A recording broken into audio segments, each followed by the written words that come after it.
শ্রী গুরু প্রেমানন্দে নিতাই গৌর সীতানাথ হরি হরি বল, হরি হরি বল। শ্রী গৌর কথার ভূমিকার প্রথম পর্বতে আমরা আলোচনা করেছিলাম নাম চিন্তামণি কৃষ্ণ স্বয়ং ভগবান, ব্রহ্মাণ্ডের সদবস্তু নাই নামেরই সমান। নাম জপিলে নামে নিষ্ঠা হইলে হয় প্রেমের উদ্দীপন, অবিশ্রান্ত নাম জপলে পায় প্রেমধন। এই কথা আস্বাদন করার পরে আমরা একটি ভজন কীর্তন আস্বাদন করেছিলাম। হরির নাম মধুর রস পিয়রে মনুয়া, এ সংসার সব ঝুটা। এই গানেতে আমরা পেয়েছি যে গৌর রূপে কৃষ্ণ জি আয়া, নিতাই রূপ মে বলরাম, অদ্বৈত রূপ মে মহাবিষ্ণু আয়, লেকে হরিনাম। गदाधर रूप में राधा रानी आयो, शिवास रूप में नारद जी, पंचतत्व मिलकर एकत्रे हरिनाम बिलाए गली गली। राम रूप में रावण बधे, कृष्ण रूप में कंस, गौर रूप में हरि नाम बिलाए पाप ताप के करे ধ্বংস। তো গৌর সুন্দর বললেন যে এবে নাহি অস্ত্র ধরব, প্রাণে নাহি কাউকে মারব, চিত্তশুদ্ধি করিব সবার। তাই এই যুগে প্রভু কোনো অস্ত্র ধারণ করেন নাই।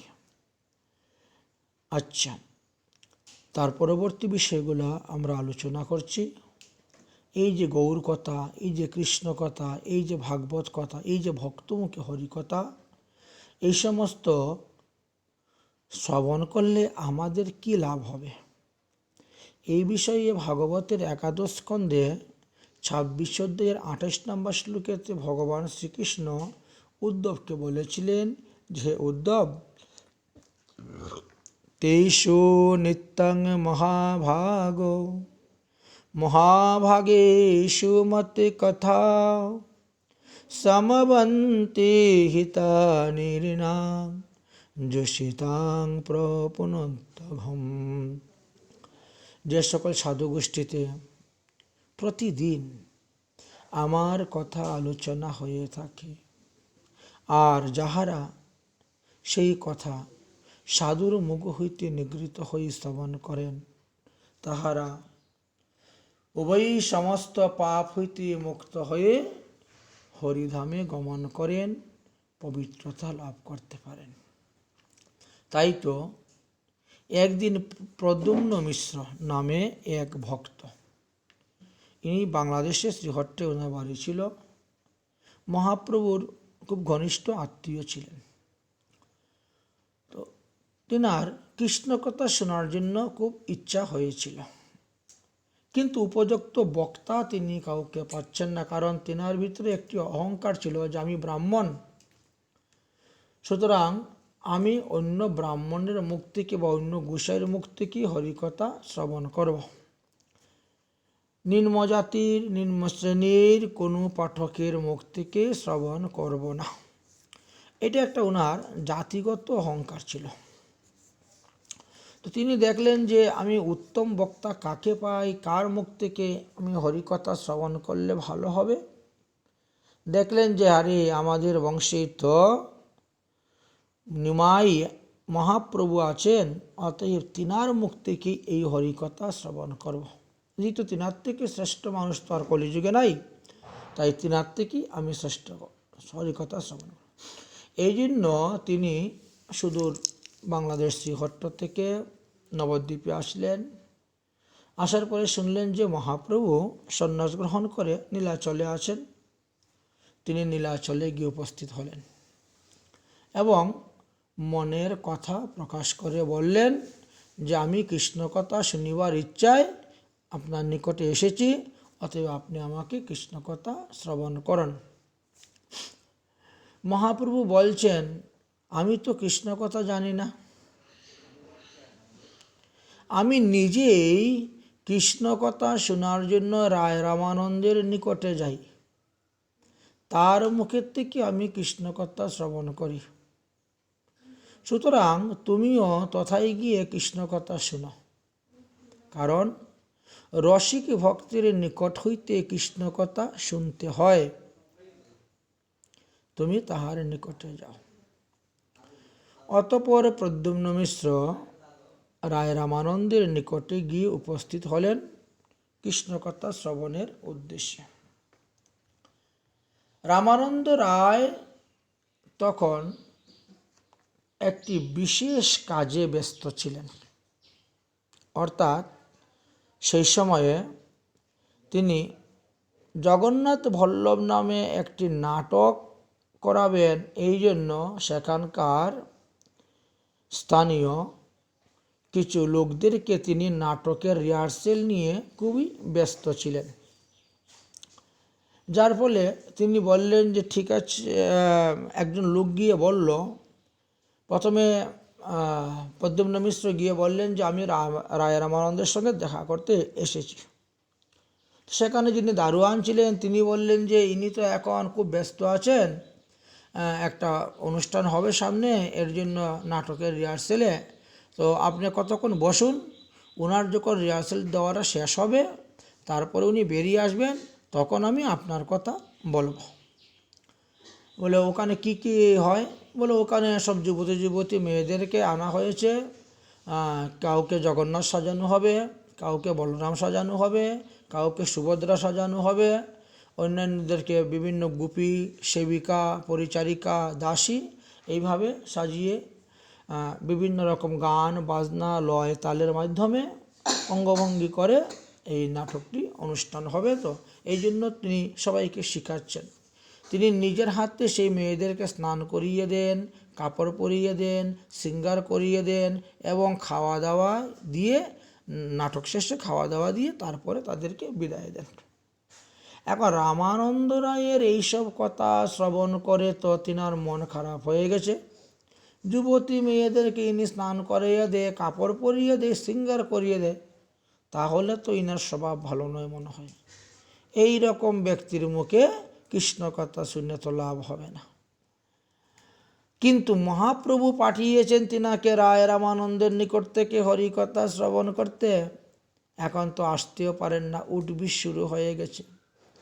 এদিকে রায় রামানন্দ তিনার মতন সমস্ত কার্য সমাপ্ত করে তিনি যখন আসছেন তখন দারোয়ান বললেন যে মহাপ্রভু পাঠিয়েছেন একজনকে আপনার মুখ থেকে কৃষ্ণ কথা শ্রবণ করতে, ইনি তো বসে আছেন অনেকক্ষণ ধরে। আচ্ছা আচ্ছা আচ্ছা, তাড়াতাড়ি রায় রামানন্দ এসে উপস্থিত হলেন, দুই হাত জোর করে ক্ষমা ভিক্ষা চাইলেন, আমি একটা বিশেষ কাজে ব্যস্ত ছিলাম, আসতে আমার দেরি হয়ে গেছে, আপনিও ক্ষমা করুন, এইবার আপনি বলুন আপনি কৃষ্ণ কথা কী শ্রবণ করতে চান।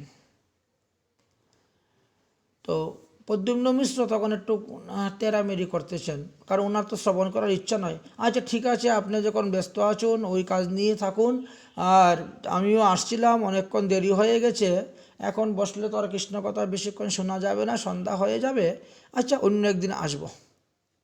এইভাবে বলে প্রদ্যুম্ন মিশ্র সেখান থেকে কথা কাটিয়ে বেরিয়ে চলে আসলেন। 3 দিন 4 দিন গত হয়ে গেছে, তিনি আর মহাপ্রভুর কাছে যান নাই প্রদ্যুম্ন মিশ্র। আরও একদিন প্রদ্যুম্ন মিশ্র মহাপ্রভুর কাছে গিয়েছেন। মহাপ্রভু বললেন, কি কৃষ্ণ কথা শুনেছ তো? যেই এই কথা বললেন এমনি রায় রামানন্দের সম্পর্কে নানান মতভেদ তিনি তুলে ধরেছেন। ইনি এই করেন, ইনি সেই করেন, উনি ওই করেন, ইত্যাদি ইত্যাদি। মহাপ্রভু বললেন, তুমি তো কৃষ্ণ কথা শ্রবণ করতে গিয়েছ, তুমি তার দোষ দেখতে কেন গিয়েছ? আরে ইনি এমনই সাধক, এমনই সিদ্ধিস্তরে পৌঁছেছেন, ইনার এ সমস্ত কর্মে কোনো দোষ আসে না, ইনি নির্বিকার মানুষ। অতএব তিনার উপরে এইসব কথা বলে শুধু শুধু অপরাধের বোঝা মাথায় বাড়িও না, তার থেকে বরং যদি কৃষ্ণ কথা শুনতে চাও তাহলে তার কাছে যাও, আমি তার নিকট থেকেই কৃষ্ণ কথা শুনি। প্রদ্যুম্ন মিশ্র 7-5 ভেবে তারপরে একদিন গিয়ে উপস্থিত হলেন। রায় রামানন্দ তখন এসে খুব দণ্ডবত প্রণাম করে বললেন, হ্যাঁ, আপনি কৃষ্ণ কথা শুনতে চান তো বলুন, আপনি কৃষ্ণের কোন কথা শুনবেন? প্রদ্যুম্ন বলছেন, তা তো আমি জানি না, আমি শুনেছি কৃষ্ণ কথা বলতে মনে হয় কোনো কথা আছে, আর সেটা শোনার জন্য আমি আসছি। অতএব আমি তো জানি না, তবে যা শুনলে আমার কল্যাণ হয় সেটাই আপনি বলুন। রায় রামানন্দ তখন নিজেই প্রশ্ন উত্থাপন করেন, আবার নিজেই সেই প্রশ্নের মীমাংসা দিতে লাগলেন। এইভাবে ক্রমে ক্রমে রসসিন্ধু উচ্ছ্বলিত হয়ে উঠল। সকাল হইতে সন্ধ্যা হয়ে গেল, দুজনের মধ্যে কারোই কোনো হুঁশ নাই। শ্রোতা এবং বক্তা তারা বুঝতেই পারলেন না যে কখন সন্ধ্যা হয়ে গেছে। তাই বলছি, সাধুদের যখন একবার হরিকথায় মন লেগে যায়, তখন তারা আর ঘড়ি দেখে হরিকথা বলে না। হরিকথার রসের এমনই মাধুর্য। যদি সুবক্তা না পাওয়া যায়, তবে নিজের ঘরে বসেই নিজে পাঠ করুন, কীর্তন করুন। এদিকে রায় রামানন্দ হরিকথা বলতে বলতে তিনি এবার হরিকথা বিশ্রাম দিলেন। বিশ্রাম দেওয়ার পরে তিনি একটা কথা বললেন, কৃষ্ণ কথার বক্তাবলী মুরে না জানিও, মুরমুখে কৃষ্ণ কথা বলেন গৌরচন্দ্র। প্রদ্যুম্ন মিশ্র তো বড় অবাক হয়ে গেলেন। এতক্ষণ আপনি কৃষ্ণ কথা বললেন, আপনার মুখ থেকে শুনলাম, আর আপনি বলছেন আপনার মুখের কৃষ্ণ কথা গৌরাঙ্গ মহাপ্রভু আপনার মুখ দিয়ে বলছেন। বলে, হ্যাঁ, শ্রীচৈতন্য মুরে বলান যে যে বাণী, তাহাই বলি, ভালো মন্দ কিছুই নাহি জানি। সুতরাং তিনি যা বলিয়েছেন, তিনার কৃপাতে আমি তাই বলেছি। তিনি আমার মুখ দিয়েই এই কথাগুলা বলিয়েছেন। আমি কিন্তু ওসবে ভালো মন্দ এত বিচার করতে পারি না। প্রদ্যুম্ন মিশ্র বললেন, মহাপ্রভু তো কৃষ্ণ কথা জানেনই না, ওটা তো তিনি নিজেই আমাকে বলেছেন। আর তিনি কৃষ্ণ কথা জানেন না বলেই আপনার নিকটে আমাকে পাঠিয়েছেন। আর আপনি এসব আবুল তাবুল কি বলছেন? আপনার মুখে গৌরচন্দ্র কৃষ্ণ কথা বলছেন। রায় রামানন্দ বললেন, বুঝতে পারবেন কবে? বলে, যেদিন মহাপ্রভুর কৃপা হবে।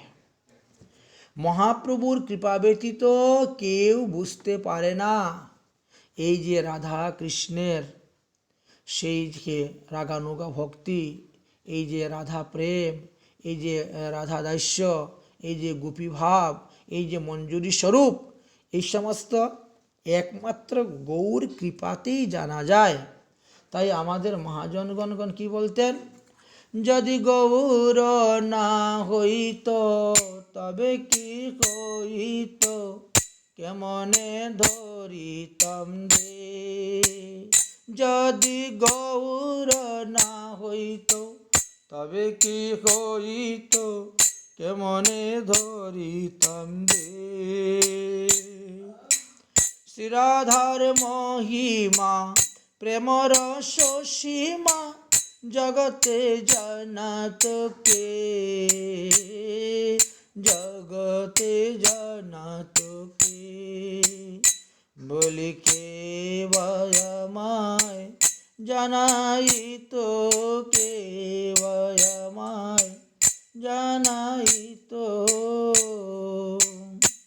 আরে মধুর বৃন্দা বিপিন মাধুরী, প্রবেশ চাতুরী সার। মধুর বৃন্দা বিপিন মাধুরী, প্রবেশ চাতুরী সার। বরজ যুবতী ভাবের ভকতি, বরজ যুবতী ভাবের ভকতি, শকতি হইত কারো, শকতি হইত কার। বলে, গাও পুন পুন গৌরাঙ্গের গুণ, গাও পুন পুন গৌরাঙ্গের গুণ সরল করিয়া মন, সরল করিয়া মন।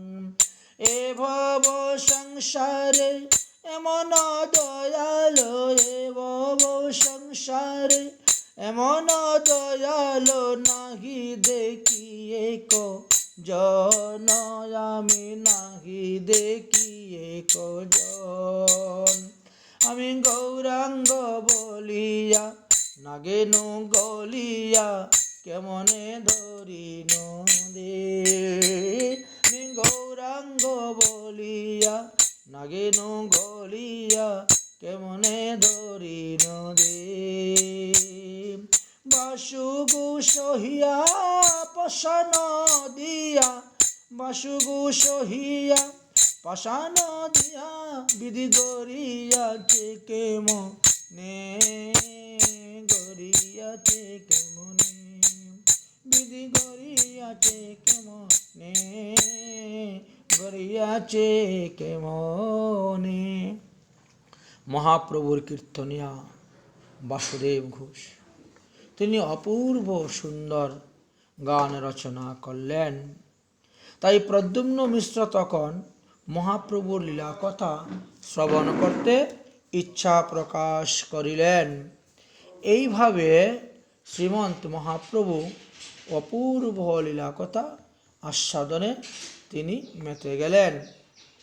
তাই বলছি, এই কলিযুগ পাবনবতার শ্রী শ্রী গৌরাঙ্গ মহাপ্রভুর জীবন চরিত্রে আমরা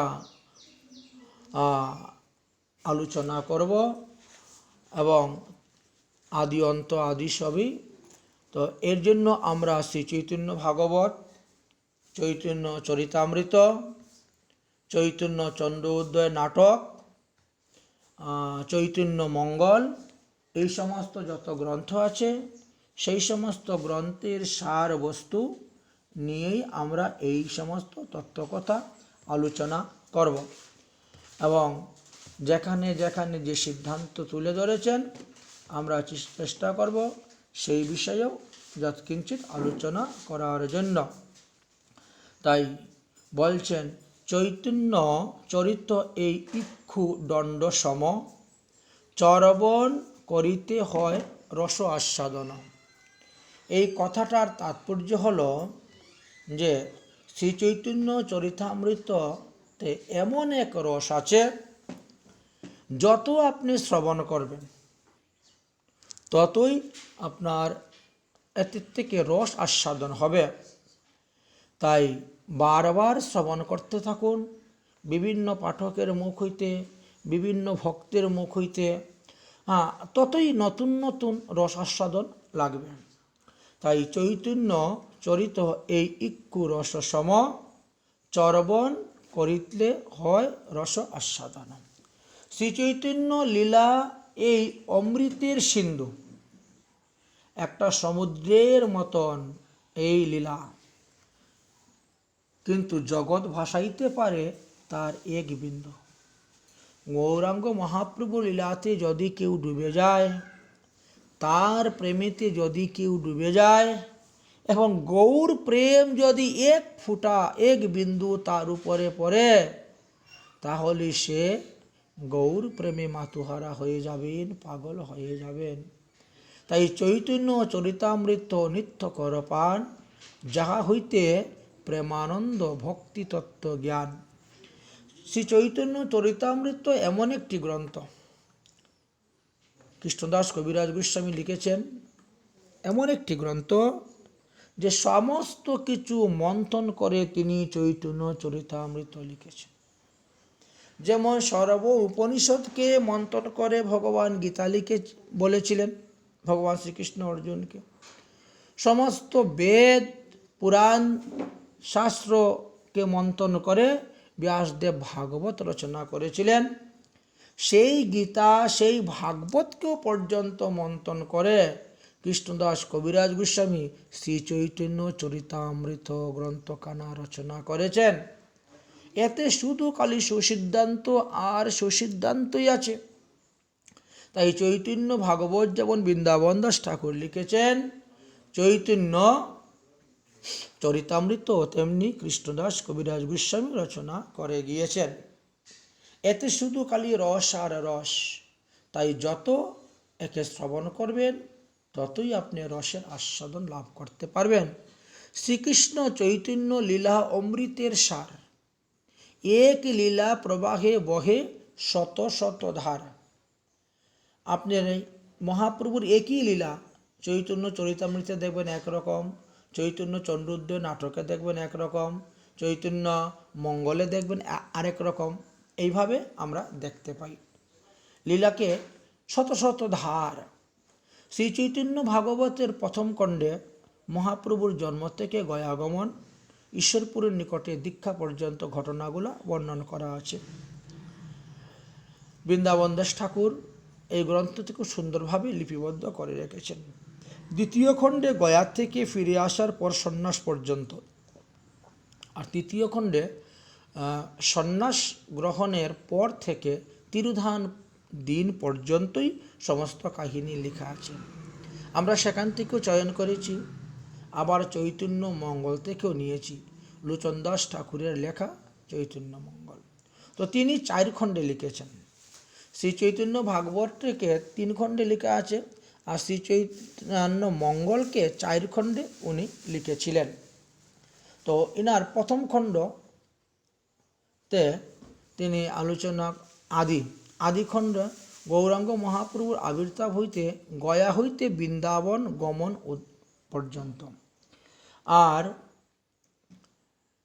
তারপরে মধ্যখণ্ডেতে শিষ্যগণের প্রতি নিমাইয়ের কৃষ্ণ শিক্ষা সার্বভৌম ভট্টাচার্য উদ্ধার পর্যন্ত, আর তৃতীয় খণ্ডে তিনি মহাপ্রভুর দক্ষিণ ভারত ভ্রমণ হইতে অন্তর্ধান পর্যন্ত।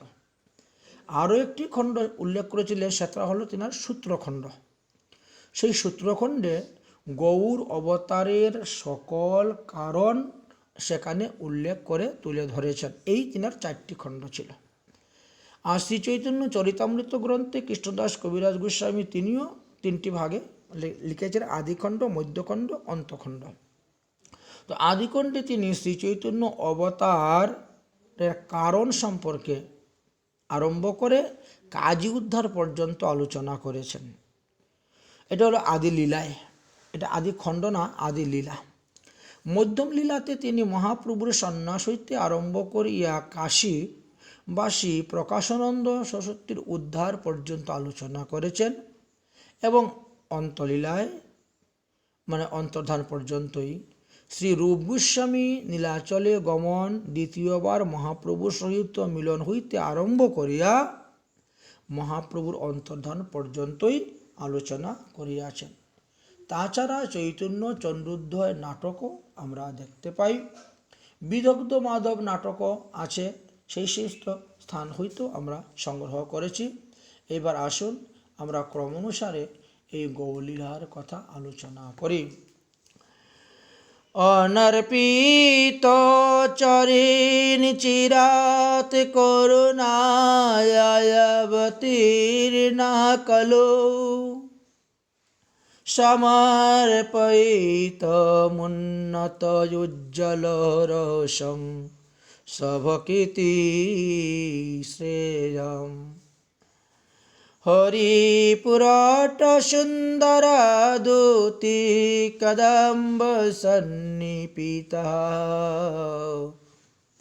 সদাহৃদয়ং স্কন্দরে স্ফুরত ভো শচীনন্দন।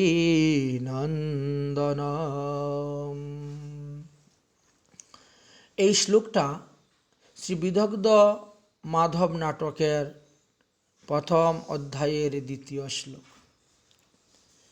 সেখানে অনুবাদ হল, যাহা ছিল চির অনর্পিত, অর্থাৎ কোনো কালে যাহা কেউ দিয়ে যায়নি। সোজা কথায় মহাপ্রভু আসার আগে অনেক অনেক ধর্মগুরুরা এসেছেন, অনেক অনেক ধর্ম প্রবক্তারা এসেছেন, এবং তারা বিভিন্ন ধর্মের মত, বিভিন্ন ধর্মের পথ সমস্ত বর্ণন করে গিয়েছেন, কিন্তু চিত্তশুদ্ধির কথা কেউ বলে যাননি। গোপী প্রেম, রাধা প্রেম, রাগানুগা ভজন, এই সমস্ত কথা কেউ বলে যাননি। একমাত্র মহাপ্রভু এসেই এটাকে প্রকাশ করলেন। সেই যে ব্রজের উজ্জ্বল রস অর্থাৎ মধুর রস, এই মধুর রসের রসাল নিজস্ব প্রেম সম্পদ বিলিয়ে দেওয়ার জন্যই করুণাবশত তিনি কলিযুগে অবতীর্ণ হয়েছেন। মহাপ্রভু না আসলে আমরা জানতে পারতাম না।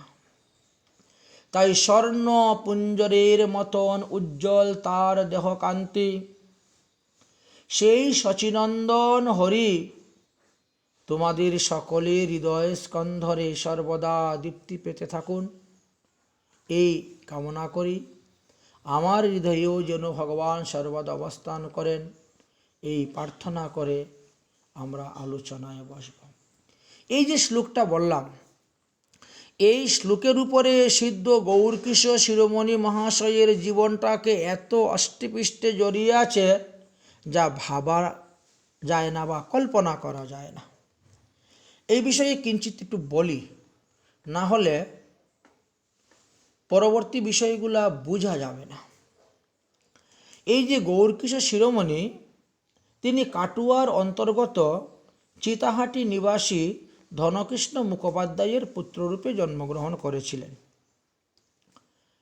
এবং কাটুয়ার পণ্ডিত সখীচরণ দাস বাবাজি মহারাজের টুলে ভক্তিশাস্ত্র অধ্যয়ন করেছিলেন, তিনাকে শিক্ষাগুরু রূপে গ্রহণ করেছিলেন। পরবর্তী সময়ে তিনি রামদাসী নামে এক সুন্দরী কন্যাকেও বিবাহ করেছিলেন। পশ্চাৎ ফরিদপুর নিবাসী বিনোদ লাল ঠাকুর গোস্বামীর নিকট হইতে কৃষ্ণমন্ত্রে দীক্ষা গ্রহণ করেছিলেন এবং বিভিন্ন স্থানে তিনি পাঠ কীর্তন করে বেড়াতেন।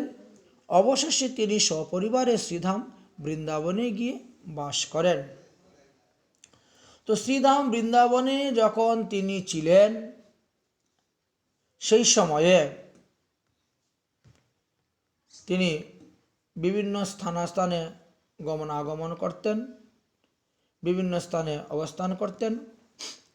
তো একদিন এক ব্রাহ্মণ তিনার গৃহে এসে বলছেন, আমাদের এখানে ভাগবত সপ্তাহ হবে, অতএব আপনি কৃপা করে সব পরিবারের নিমন্ত্রণ, আপনারা আসবেন, ভাগবত কথা শ্রবণ করবেন এবং পাঠের পরে মহাপ্রসাদের ব্যবস্থা আছে, আপনারা প্রসাদ গ্রহণ করে আসবেন। অর্থাৎ রাত্রের জন্য আর কোনো রান্নাবান্না আপনাদের করতে হবে না।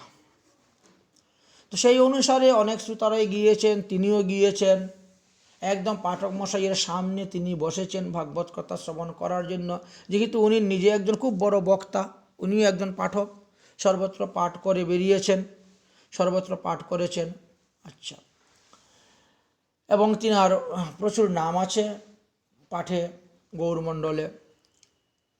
তো সেই বৃন্দাবনবাসী পাঠক যখন ব্যাসাসনে বসে ভাগবত আলোচনা করবেন, তো তিনি ভাগবতের মঙ্গলাচরণ করতে গিয়ে আরম্ভ করছেন, অনর্পিত চরিন চিরাত করুণায় অবতীর্ণ কলৌ, এই শ্লোকটি। তখন গৌরকিশোর শিরোমণি মহাশয় উঠে দাঁড়িয়ে গেছেন, প্রতিবাদ করলেন, এ কি, আপনি কি চৈতন্য চরিতামৃত পাঠ করতে বসছেন? আপনি তো ভাগবত পাঠ করতে বসছেন। তো ভাগবতেই তো ভাগবতের মঙ্গলাচরণের শ্লোক দেওয়া আছে, সেখানে তো অনর্পিত চরিঞ্চিরাত দিয়ে মঙ্গলাচরণ করা হয় নাই। ভাগবতে তো অনর্পিত চরিঞ্চিরাত শ্লোকটি নেই। তাহলে আপনি ভাগবত পাঠ করতে বসে এই শ্লোক কেন উচ্চারণ করতেছেন, কেন বলতেছেন? বৃন্দাবনবাসী পাঠক বললেন, সাধু বাবা, আমি তো এর মধ্যে এই শ্লোকটা দেখতে পাচ্ছি, তাই আমি বলে ফেলেছি। আমার চোখের সামনে পরিষ্কার ভেসে উঠতেছে এই শ্লোকটা, তাই আমি বলে ফেলেছি। গৌরকিশোর শিরোমণি বলছেন, আপনি মিথ্যা কথা বলছেন ব্যাসাসনে বসে। আমার একবার নয়, দুবার নয়, কমসে কম 50 বার ভাগবত উল্টানো হয়েছে, 50 জায়গায় ভাগবত সপ্তাহ করেছি। 18,000 শ্লোক আমার মোটামুটি কণ্ঠস্থ বলতে গেলে, কিন্তু কোথায় অনর্পিত চরিঞ্চিরা শ্লোক নাই। আপনি আমাকে দেখাতে পারবেন? বৃন্দাবনবাসী পাঠক বললেন, হ্যাঁ আমি দেখাতে পারবো, আসুন। আপনি এই যে দেখেন, এই যে 2টা লাইন দেখছেন, এই 2টা লাইনের মধ্যেখানে যে ফাঁকা জায়গাটা, এই জায়গার মধ্যে অনর্পিত চরিঞ্চিরা শ্লোকটা ভেসে উঠতেছে, আমি দেখতে পাচ্ছি, তাই আমি বলছি। বলছেন, কই আমি তো দেখতে পাচ্ছি না। আপনি মিথ্যা কথা বলছেন, আপনি আমাকে ঠকাচ্ছেন। যেটা আপনি দেখতে পাচ্ছেন আমি সেটা দেখতে পাবো না কেন? অবশ্যই সেটা আমিও দেখতে পাবো, তাহলে আমি দেখতে পাচ্ছি না কেন? গৌরকিশোর শিরোমণি রেগে ক্রোধে তেনার অধর কাঁপতে শুরু হয়েছে। তখন যারা পাঠ শ্রবণ করতে গিয়েছিলেন তাদের বিঘ্ন হচ্ছে। তারা বলেন, ঠিক আছে ঠিক আছে, এইটার মীমাংসা পরে হবে, আমাদেরকে পাঠ শ্রবণ করি। কিন্তু গৌরকিশোর শিরোমণি নাচর বাঁধা, না না, আগে আমাকে দেখাতে হবে যে অনর্পিত চরিন শ্লোক কোথায় লেখা আছে। এখন সমাধান করার জন্য আরও 2জন লোক উঠে আসলেন। গৌরকিশোর শিরোমণি তাদেরকে বলছেন, তাহলে আপনারা দেখুন, আমি যখন দেখতে পাচ্ছি না, তাহলে আপনারা দেখুন ভাগবতের কোথায় অনর্পিত চরিঞ্চলা শ্লোক আছে। উনি বলছেন এখানে আছে, আমি তো এখানে সাদা জায়গা দেখতে পাচ্ছি, কোনো লেখা দেখতে পাচ্ছি না। তারা বলছে, আমিও তো দেখতে পাচ্ছি না, আমরাও তো দেখতে পাচ্ছি না, কি বলবো। কিন্তু পাঠক মশাই বলছেন যে আমি দেখতে পাচ্ছি। গৌরকিশোর শিরোমণি বলছেন, তবে আমি কেন দেখতে পাচ্ছি না? পাঠক মশাই বললেন, আপনি কি দীক্ষা গ্রহণ করেছেন? বলে, হ্যাঁ আমি দীক্ষা শিক্ষা সবই নিয়েছি। আচ্ছা, আপনাকে আরেকবার দীক্ষা গ্রহণ করতে হবে কোনো এক সিদ্ধ মহাত্মার নিকট থেকে। কেন দীক্ষা গ্রহণ করব? বলে, হ্যাঁ নিশ্চয়ই আগেরটার মধ্যে কিছু কম ছিল, হয়তো আপনার মন্ত্রের ভুল ছিল, বা উচ্চারণের ভুল আছে, বা একটা কোনো কিছু একটা আছে, বা সেই গুরুদেব সদাচার সম্পূর্ণ নয়, বা তিনি বিষ্ণুমন্ত্রে দীক্ষিত নয়, এরকম অনেক অনেক দোষ থাকতে পারে, আমি তো জানি না। তবে একটা কিছু গণ্ডগোল আছে বলেই ভাগবতের এই কৃপাটা হচ্ছে না, আপনি এই শ্লোকটা দেখতে পাচ্ছেন না। তাই আমি মনে করি আপনি কোনো এক সিদ্ধ মহাত্মার কাছ থেকে আবার পুনরায় দীক্ষা গ্রহণ করুন, করে আপনি আমার কাছে আসুন। আমি আপনাকে ভজনের পদ্ধতিগুলো শিখিয়ে দিব, কিভাবে আপনাকে ভজন করতে হবে। 7 দিন ভজন করে 8 দিনের মাথায় আপনি আমার কাছে আসবেন। আসার পরে আমি ভাগবত খুলে দিব, আপনি দেখবেন যদি ভাগবতের প্রতিটা শ্লোকের মধ্যে অনর্পিত চরিঞ্চলা শ্লোক দেখতে না পান, তাহলে আমি আর ব্যাসাসনে বসবো না, পাঠ করব না বাবা। এই রকম শর্ত হয়ে গেল। অতঃপর গৌরকিশোর শিরোমণি কি করলেন? সিদ্ধ চৈতন্য দাস বাবাজি মহারাজের নিকট থেকে গিয়ে পুনরায় দীক্ষা মন্ত্র গ্রহণ করে নিয়ে আসলেন এবং পাঠক মশাই তিনাকে ভজন শিক্ষা দিলেন। সেই শিক্ষায় শিক্ষিত হওয়ার পর 8ম দিবসে যখন আসলেন, তখন তিনি প্রতিটি শ্লোকের মধ্যেই অনর্পিত চরিঞ্চিরাত এই শ্লোকটি দেখতে পেলেন। তাই ভগবানের কৃপা না হলে, সাধুগুরু বৈষ্ণবের কৃপা না হলে সুসিদ্ধান্তগুলা জানা যায় না। শাস্ত্রের অর্থ বিভিন্ন পণ্ডিতগণ বিভিন্নভাবে করে গিয়েছেন, তাই প্রকৃত অর্থ কোনটা এটা জানতে গিয়ে মানুষ অনেকটা বিভ্রান্তের মধ্যেই পড়ে যায়।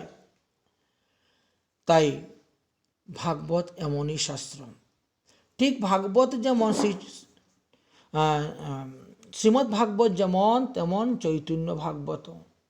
যে বৃন্দাবন দাস ঠাকুর চৈতন্য ভাগবত লিখেছেন, সেই বৃন্দাবন ঠাকুরই পূর্বজন্মে ব্যাসদেব ছিলেন, আর তিনি শ্রীমদ্ ভাগবত রচনা করে গিয়েছেন, তার প্রমাণ শাস্ত্রে পাওয়া যায়।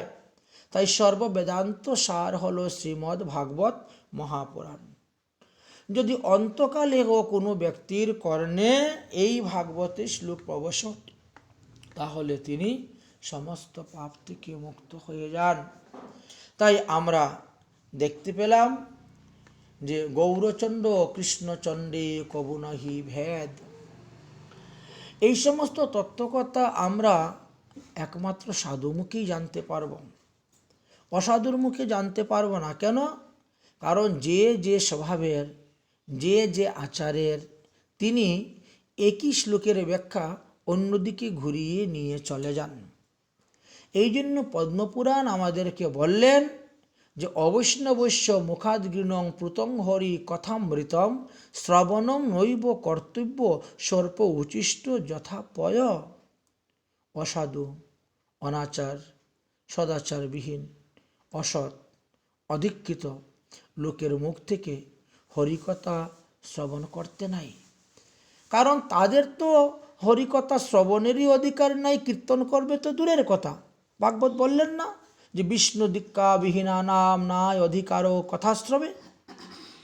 বিষ্ণু মন্ত্রে দীক্ষা গ্রহণ না করলে হরিকথা শ্রবণের অধিকারই জন্মে না। কিন্তু বর্তমানের কলিযুগে তারা বিষ্ণু মন্ত্রে দীক্ষা গ্রহণ তো দূরের কথা, তারাই পাণ্ডিত্য করে ঘুরে বেড়াচ্ছে। যাই হোক, এই জন্য ব্রহ্মবর্ত পুরাণের প্রকৃতি খণ্ডের 21 অধ্যায় আমাদেরকে একটা সতর্ক বাণী দিলেন। দিয়ে কি বললেন? শূদ্রাণাং সুপাকিষ্ঠৈবজ্য হরের নাম বিক্রয়ী যো বিদ্যা বিক্রয়ী বিপ্র বিষহীন যথুরগ। বললেন যে যারা চুক্তি করে ভাগবত পাঠ করেন, যারা চুক্তি করে হরিনাম করেন, তাদের কথার যে শক্তি, কথার যে মহিমা, সেটা চলে যায়, নষ্ট হয়ে যায় মাহাত্ম্যটা, সেটা কাজে লাগে না। যেমন শূদ্রের হাতের পচিত অন্ন ভগবত সেবায় লাগে না, ঠিক তেমনিভাবে ভাগবতে বললেন আজকালকের হরিকথাটা একটা ব্যবসায় রূপান্তরিত হয়ে গেছে। বিপ্রে ভাগবতী বার্তা গেহে গেহে জনে জনে করিত্তা ধন লুবেন কথাসারো ততজ্ঞত। আজ এই যে চুক্তি করে ঘরে ঘরে গিয়ে হরিকথা ভাগবত কথা আলোচনা করা হচ্ছে, হরিনাম সংকীর্তন আদি করা হচ্ছে। আগে তো একবার মাত্র ভাগবত কথা শ্রবণ করেই মানুষ নিত্যধাম প্রাপ্ত হয়ে গেছে, আর এখন শতবার ভাগবত কথা শ্রবণ করার পরও লোকের কল্যাণ হচ্ছে না। আজকাল তো উদর ভরণ লাগি এবে পাপী সব হরিনাম বিক্রয় করে বাড়াইছে বৈভব। এখন এই ধর্মগুলা একটা ব্যবসায় রূপান্তরিত হয়ে গেছে। তাই বলছেন উদর পূরণ লাগি এবে পাপী সব। তাদের আচারের সঙ্গে প্রচারের মিল নাই, প্রচারের সঙ্গে আচারের মিল নেই। বলছেন তাদের বাক্যের মধ্যে শক্তি আসে না, আর সেই শক্তি যদি না আসে তাহলে সেই হরিকথা তাদেরকে ক্রিয়া করবে কেমন করে? তাই উদর ভরণ লাগি এবে পাপী সব হরি নাম বিক্রয় করে বাড়াইছে বৈভব। গান বাজনা কীর্তন করে তারা লক্ষপতি হচ্ছেন। তো এইভাবে শাস্ত্রে আমাদেরকে অনেক স্থানে সাবধান করে দিয়েছেন যে শুনো, তোমরা সৎ সাধু ব্যক্তির মুখ হইতেই হরিকথা শ্রবণ করবে, তবে তোমাদের লাভ হইবে। শাস্ত্র আমাদেরকে বলছেন যে অনাচার ত্যাগ করো, অপরাধ শূন্য হয়ে হরিনাম গ্রহণ করো, তাহলেই তোমার মঙ্গল হবে, তোমার কল্যাণ হবে। এই সমস্ত তত্ত্বকথা আমাদেরকে বারবার বলে গিয়েছেন, কিন্তু তথাপিও আমরা সেই দিকে লক্ষ্য রাখি না, যার ফলে আমাদের নানা প্রকার অপরাধ উৎপন্ন হয় এবং নানা প্রকার অপরাধের সম্মুখীন হতে হয়। এই জন্য শাস্ত্র অনুসারে আমরা দেখতে পাই যে আমাদের নরোত্তম দাস ঠাকুর মহাশয় খুব সুন্দর একটা কথা বলেছিলেন, কি যে ধনমূর নিত্যানন্দ পতিমূর গৌরচন্দ্র প্রাণমূর যুগল কিশোর। এই যে নরোত্তম দাস ঠাকুর মহাশয়ের এই ত্রিপদী, এই ত্রিপদীতে ইনি তিনার নিজের উপাসনার প্রতি নিষ্ঠার কথা প্রকাশ করে বলেছেন। তিনার যে নিষ্ঠা, সেই নিষ্ঠার কথা তিনি প্রকাশ করে বলেছেন। তাই এই শ্লোকের বা এই ত্রিপদীর ব্যাখ্যা করলে আমরা বুঝতে পাই যে আমাদের গৌড়ীয় বৈষ্ণবের ভজনটা কি প্রকারের। আমরা কেমন করে গৌর ভজন করব? মহাজন জনগত স্বপন্থা তো আমাদের, আমরা তো মহাজনগণের উচ্ছিষ্টভোজী। অতএব তিনারা যেভাবে বলে গিয়েছেন, যেভাবে ভজন করে গেছেন, সেটাই আমাদের বিচার্য। তাই মহাজনের যেই পথ তাতে হও অনুরোধ পূর্বপর করিয়া বিচার। মহাপ্রভুর সময়কালীন, মহাপ্রভু আসার আগে, মহাপ্রভুর আসার পরেও অনেক অনেক মহাজনের আবির্ভাব হয়েছে। তাদের ধর্মের বিভিন্ন মতপত্র দিয়েছেন। নরোত্তম দাস ঠাকুর মহাশয় বললেন, তুমি সেই সমস্ত মহাজনের মতপটটা একটু বিচার করে গ্রহণ করবে, পূর্ব পর করিয়া বিচার। কেননা পূর্ব মহাজনগণ হরিভজনের কথা বলে গেলেন, কৃষ্ণ ভজনের কথা বলে গেলেন, গৌর ভজনের কথা বলে গেলেন, কিন্তু বর্তমান যুগে যে সমস্ত মহাজনগণের আবির্ভাব হচ্ছে, তারা নিজেরা বলে আমারই ভজন করো, আমিই ভগবান। তাহলে কতটা পার্থক্য! গৌরীয় বৈষ্ণবগণের যে এই পঞ্চতত্ত্বের উপাসনা এবং রাধা গোবিন্দের যুগপৎ উপাসনা আরাধন তত্ত্ব, এটা আমরা দেখে আসতেছি। তাই পঞ্চতত্ত্বের আরাধনা ব্যতীত পরম রহস্যময় শ্রী শ্রী রাধা মাধবের উপাসনার অধিকার লাভ করা যায় না, যেহেতু তারা এই কলিযুগের যুগ অবতার। তাই শ্রীমৎ মহাপ্রভুর উপাসনাই হল এই কলিযুগের যুগমাধুরী আস্বাদনের একমাত্র উপায়। তাই বলছেন, যদি কেউ রাধাকৃষ্ণের চরণে প্রেম ভক্তি লাভ করতে চান, তাহলে আগে গৌর চরণ ভজন করুন। গৌর চরণে আপনার যতটা ভক্তি হবে, ততটাই রাধাকৃষ্ণের চরণে ভক্তি লাভ করতে পারবেন। এটা চৈতন্য চন্দ্রামৃত 88-তে লেখা আছে। যথা যথা গৌর পদার বিন্দে বন্দিতে ভক্তিং কৃতপূর্ণ রাশি, তথা ততুৎসপতি হৃদং কস্মাৎ রাধা পদাম্ভুজ সুধাম্ভুরাশি। অর্থাৎ পুণ্যাত্মা ভক্তি সাধকের শ্রী গৌরসুন্দর থেকে আরম্ভ হবে।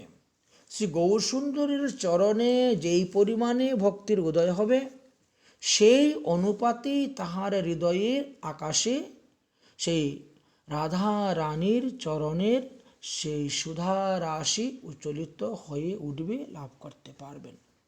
তাই শ্রীল ঠাকুর মহাশয় বললেন যে গৌরীয় বৈষ্ণবের ভজনটা কীরকম, একবারে পতি পরায়ণা পতিব্রতা রমণীর মতন। আমরা দৃষ্টান্তের মধ্যে তাই দেখতে পাই যে শ্রী গৌরসুন্দর গোবিন্দের চরণে স্বনিষ্ঠা প্রকাশ করে তিনি বললেন যে পতিমূর গৌরচন্দ্র। আচ্ছা, যদি এই পয়ারের আমরা কিঞ্চিত একটু আস্বাদন করি, তাৎপর্য ব্যাখ্যা করি, তাহলে আমরা বুঝতে পারি যে একজন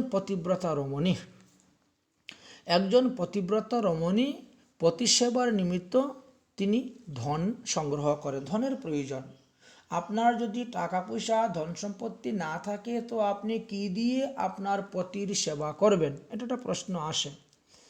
হ্যাঁ, আবার সেই পতিব্রতা রমণীর পতিটাও জীবিত থাকা চাই, তার দেহের মধ্যে প্রাণ থাকা চাই, এটা একান্ত প্রয়োজন। নাচেত বা ধন এবং জীবন সবই তো ব্যর্থ হয়ে যায়। ঠিক তেমনিভাবে গৌরীয় বৈষ্ণবগণের সাধকগণ তারা পতিব্রতা রমণীর তুল্য। শ্রীমৎ নিত্যানন্দ প্রভু হলেন তাহার ধন।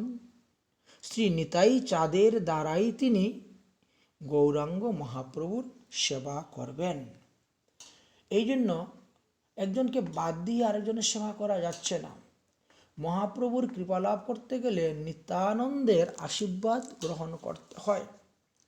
অনেকের মনে সন্দেহ জাগে যে এই গৌরকে, এই গৌরাঙ্গ মহাপ্রভুকে, পৃথিবীতে তো বহু লোক আছেন, তো এক একজনের এক এক মত, এক এক পথ, এক এক সিদ্ধান্ত। কেউ বলেন ভক্ত, কেউ বলে মহামানব, কেউ বলে সিদ্ধ পুরুষ, কেউ বলেন যোগী পুরুষ, কেউ বলেন ভগবান, ইত্যাদি ইত্যাদি। এখন লোকের কথা তো বিশ্বাস করা যাবে না, বিশ্বাস করা যাবে শাস্ত্র পুরাণের সিদ্ধান্ত অনুসারে। আমাদের সর্বত্র প্রমাণ দিবেন এই যে শাস্ত্র এবং পুরাণ। এতে আমরা দেখতে পাই যে মহাপ্রভুর অবতারের ইঙ্গিত শ্রীমদ্ ভাগবত মহাপুরাণের 10ম স্কন্ধের 8ম অধ্যায়ের 13 নম্বর শ্লোকেও ইঙ্গিত দেওয়া আছে।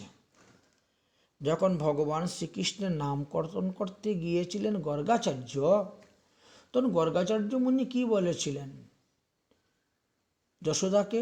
অগো যশোদা, তোমারই নন্দন আসনম বর্ণাস্ত্রয়োরিষ্যঃ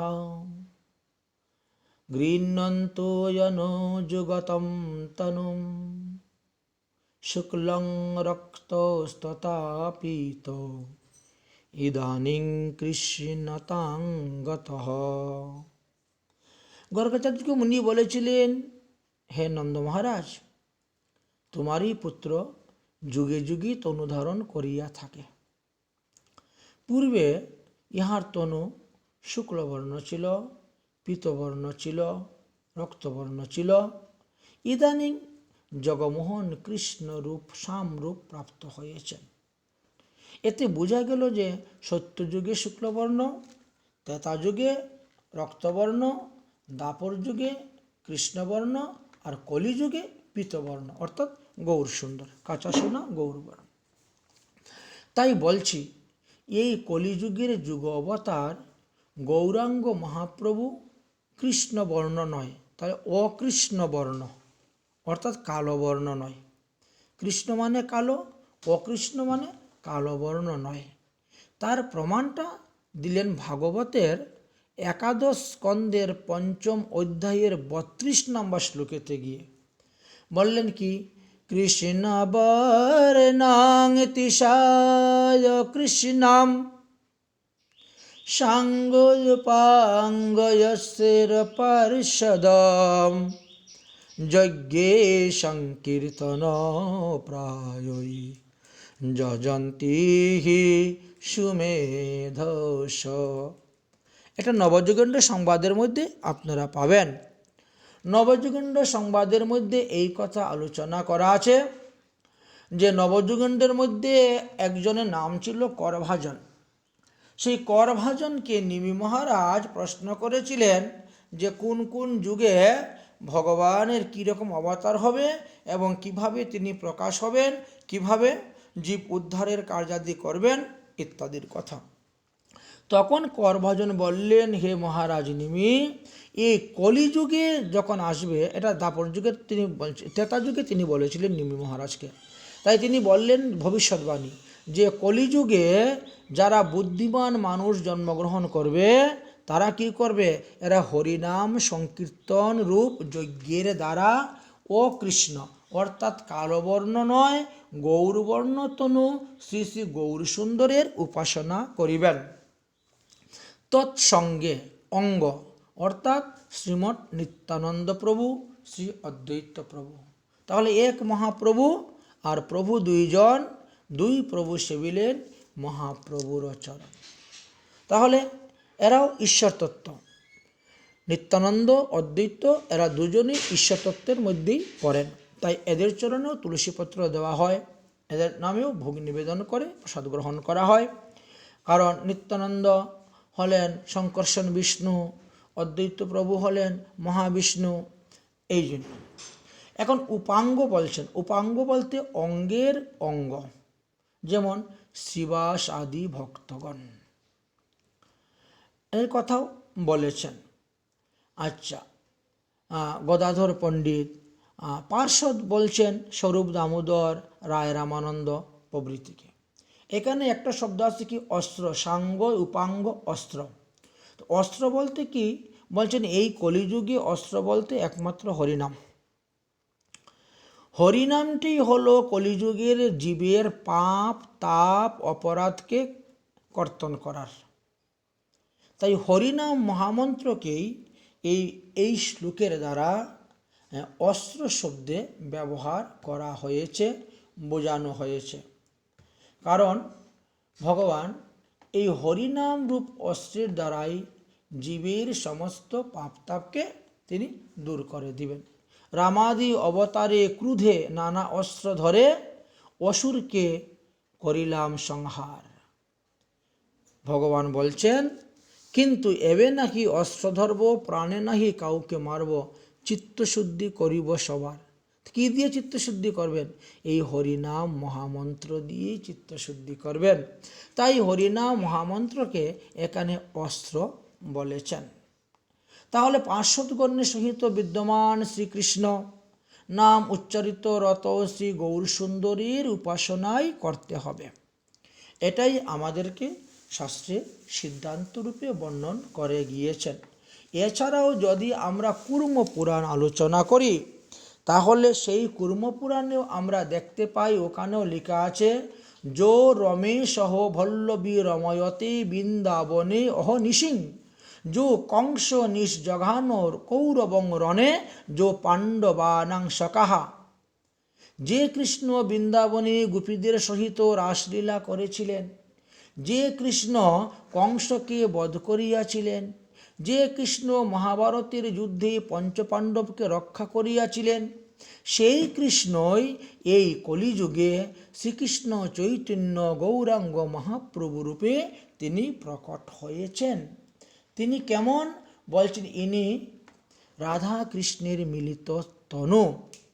এটা স্কন্দ পুরাণেও পরিষ্কারভাবে লেখা আছে। তার অনুবাদ পয়ারা ছিল যে, রাধা কৃষ্ণ এক আত্মা, দুই দেহ ধরি অনন্য বিলায়ন রস আস্বাদন করি, সেই দুই এক এবে চৈতন্য গোসাই, রস আস্বাদিতে দুহু হলেন এক ঠাই। তাই অন্তকৃষ্ণ বহির গৌর সাঙ্গপাঙ্গস্ত্র পার্ষদ, সচি গর্ভে সমৎপন্নাম মায়া মানুষ কর্মকৃত, স্কন্দ পুরাণে বললেন। এবার আমরা অন্তরে কৃষ্ণ বাহিরে রাধা গৌর রূপে আসলেন এবং অস্ত্রহীন পার্শ্বদের সহিত বিরাজমান হলেন। তিনি শচীগর্ভে মানুষের মতনই মাধুর্যময় লীলা প্রচার করে গেলেন।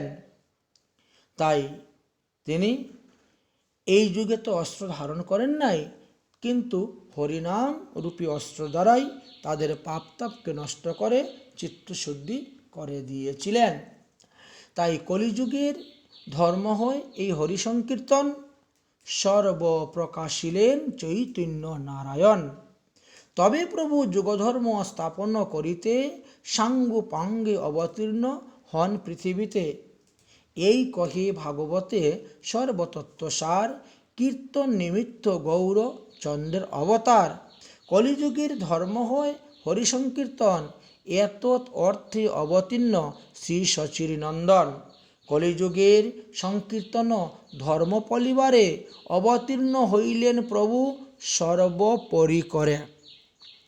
তারপরে যদি আমরা কুর্ম পুরাণের দিকে যাই, তাহলে কুর্ম পুরাণে লেখা আছে যে, কলিনা মধ্যমানাম উদ্ধারায়াম তনুবৃতম, প্রথম জন্ম প্রথম সন্ধ্যায়াম করিষ্যামি দ্বিজাতিষু। অর্থাৎ ভগবান স্বয়ং বললেন যে, কলিযুগের প্রথমে পাষণ্ডীর দ্বারা দুঃখিত ভক্তদের দুঃখ দূর করিবার জন্য আমি দ্বিজ বংশে অবতীর্ণ হইব, অর্থাৎ ব্রাহ্মণ বংশে আমি অবতীর্ণ হইব। আচ্ছা, বায়ু পুরাণেও এই বিষয়ে আলোচনা করা আছে। সেখানে লেখা আছে, শুদ্ধ গৌর সুধীর গাঙ্কি স্ত্রৈত্র সম্ভব, দয়ালু কীর্তনগ্রাহী ভবিষ্যামি কলযুগে। কলিযুগে আমি স্বর্ণের ন্যায় সুবর্ণ, গৌর বর্ণে সুদীর্ঘ দেহ দয়ালু শিরোমণি কীর্তন বিলাস রূপে গঙ্গার কূলে আমি অবতীর্ণ হইব। হয়ে তিনি কি করবেন? হরিনাম প্রচার করবেন। অহমেব পরম ব্রহ্ম সচিদানন্দ বিগ্রহ বললেন, আমি হরিনাম প্রচার করব। অহমেব কলৌ বিপ্র নিত্য প্রচ্ছন্ন বিগ্রহ ভক্ত তত্ত্ব রূপে লোকে রক্ষামি সর্বদা। ধীরেজা ভরিজা বরং ভক্ত রূপিণাম কলৌ সংকীর্তন আরম্ভে ভবিষ্যামি শচীসুত। নৃসিংহ পুরাণেতে বললেন যে, হে নারদ, আমি কলিকালে ভগবত ভক্তরূপে প্রচ্ছন্ন মূর্তিতে অবতীর্ণ হব এবং সকল লোককে হরি নাম প্রেম প্রদান করব, সকলকে দুষ্টের হাত হইতে রক্ষা করব। অতএব হে দেবগণ, তোমরাও সকলে শীঘ্রই পৃথিবীতে গিয়ে আমার ভক্তরূপে তোমরা জন্মগ্রহণ করো। আমিও কলিকালে শচীসুত রূপে অবতীর্ণ হব, প্রকট হব, জগতে হরিনাম প্রচার করব, আর তোমাদের সঙ্গে আমার মিলন হইবে এবং তোমরা আমার পরিকর পার্শ্বরূপে লীলার সহায়তা রূপে তোমরা গিয়ে বিভিন্ন স্থানে অবতীর্ণ হও এবং মিলন হবে নবদ্বীপে, নীলাচলে, জগন্নাথপুরীতে, বিভিন্ন স্থানে। প্রথমেব বৃহৎ নারদীয় পুরাণেও লেখা আছে, অহমেব কলৌ বিপ্র লীলা প্রচ্ছন্ন বিগ্রহ ভগবত ভক্ত রূপেণ কলৌ রক্ষামি লোকং রক্ষামি সর্বদা। হে বিপ্র, আমি এই কলিযুগে লীলাধার নিজের ভগবৎ স্বরূপকে গোপন করে ভগবানের ভক্তরূপে সর্বদা জীবকে বুঝাইবার চেষ্টা করে আমি এইভাবে ধর্ম প্রচার করব, কারণ আপনি না আচরিলে শিখানো না যায়। তাই আমি নিজে ভক্তদের মতন আচরণ করব, করে আমি জীবকে শিক্ষা দিব। এই জন্য লোকে মনে করবে আমি ভক্ত অবতার, কিন্তু আমি এইভাবেই আচরণ করে শিক্ষা দিব। এইভাবে মহাপ্রভুর অবতার লীলার কথা আরও বহু স্থানে লেখা আছে। সর্বপ্রকার আচারহীন এই কলিযুগে যারা অজ্ঞ, যারা নীচ, এই সমস্ত জীবকেও আমি দয়া করব, আর তাদেরকে দয়া করার জন্যই আমি গিয়ে আবির্ভাব হব। গরুড় পুরাণেও এই তত্ত্বকথা আলোচনা করেছেন। অহমেব পরম ব্রহ্ম সচিদানন্দ বিগ্রহ হরের নাম সংকীর্তনে তারয়ামি কলুনরা। সচিদানন্দ বিগ্রহ পরম ব্রহ্ম, আমি এই হরিনামের দ্বারা কলিযুগের জীবকে উদ্ধার করিব। সেখানে আর একটি স্থানে লেখা আছে গরুড় পুরাণের, কলে প্রথম সন্ধ্যায় লক্ষ্মীকান্ত ভবিষ্যন্তি দারুব্রহ্ম সমীপস্থ সন্ন্যাস গৌর বিগ্রহ। অর্থাৎ শ্রীনারায়ণ